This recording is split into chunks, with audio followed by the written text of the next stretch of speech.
Nope, not the snare. Ever since its release in 2003, ÇEBEŞ has been one of the most infamous and hated albums in all of rock history.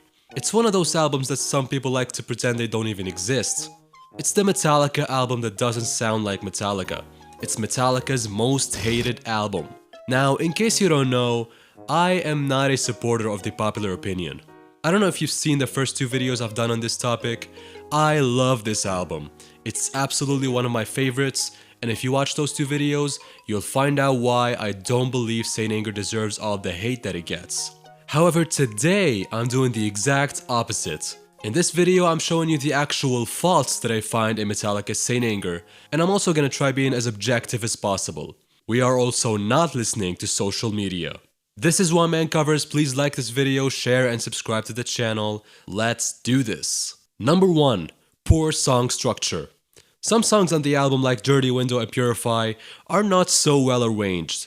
At some points, they even give the listener the impression that the band members don't give a shit about the music they're making.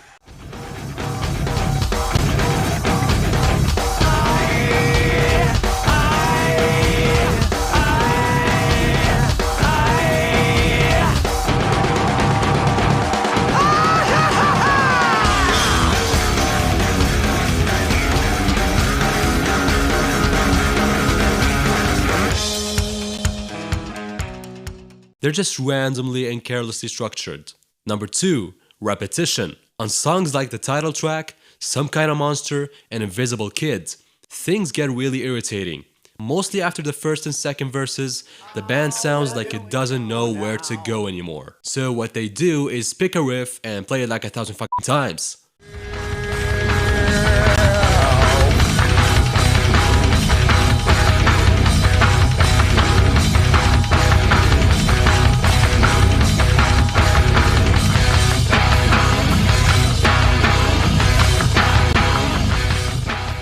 Some Kind of Monster has it even worse. It happens during the intro.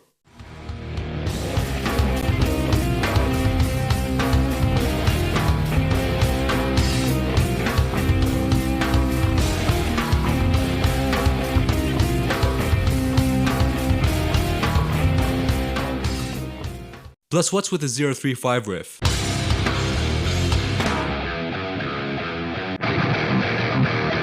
Number 3. Timing. Staring at you, Lars. On Frantic, timing is a little off.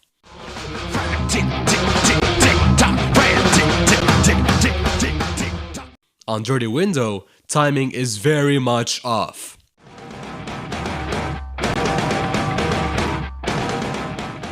I want to focus more on Dirty Window because it's one of the most fucked up songs I've ever heard, to be honest. I know how sometimes keeping mistakes on a record, like playing off time, singing off key, wrong notes, and other slip-ups, can be a good idea. But not like this. This sounds a lot like it was done on purpose, and quite frankly, it's not enjoyable. Number 4. Zero solos. But can I say something that I think is bull?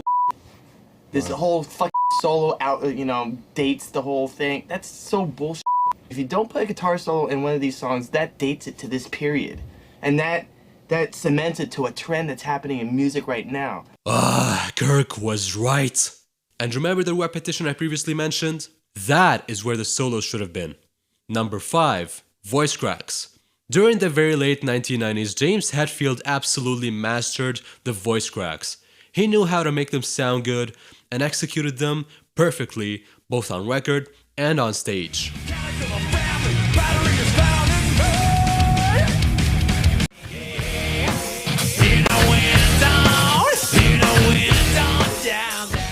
However, on the 8th album, he went too far with them. They sounded irritating, and sometimes, even though I hate to say this, even kinda cringeworthy.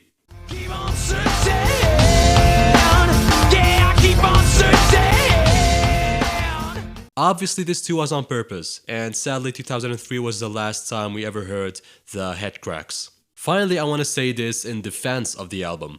ÇEBEŞ is a record that was made at a time when Metallica was at its worst, lost, and had no idea what to do, especially with the departure of Jason Newsted and the mental health of Hetfield being at an all-time low. This album topped the charts and sold millions of copies, but it was never made mainly for that sake. It was like therapy for the band. They wanted to set all their emotions free and make positive use out of the negative. Lars even said something along the lines of, "This record is proof that you can make angry and aggressive music with positive energy," which was absolutely true. Sure, there were lots of mistakes, but let's be real for a second. Is there an album with none? Is there any record that couldn't have been better? I personally have never listened to a song without thinking, well, I wish it was this way instead. Now, I want to admit something. There is one opinion that I can't help but agree with, and it is that Saint Anger would have been much more positively received if another band had made it. But again, I insist that it is not a bad album, but a very good one, and that you should totally give it another listen. And stop listening to people on social media. Have your own bloody opinions. Thank you very much for watching. Before we end this video, I want to say thank you for 500 subscribers. I want to thank everyone who has ever supported me throughout the last couple of years. This wouldn't have been done without you. With your help, any target can be reached. That being said, let's reach 1,000 subscribers. Thanks again for watching on One Man Covers. Please like, share, and subscribe. I will see you next time.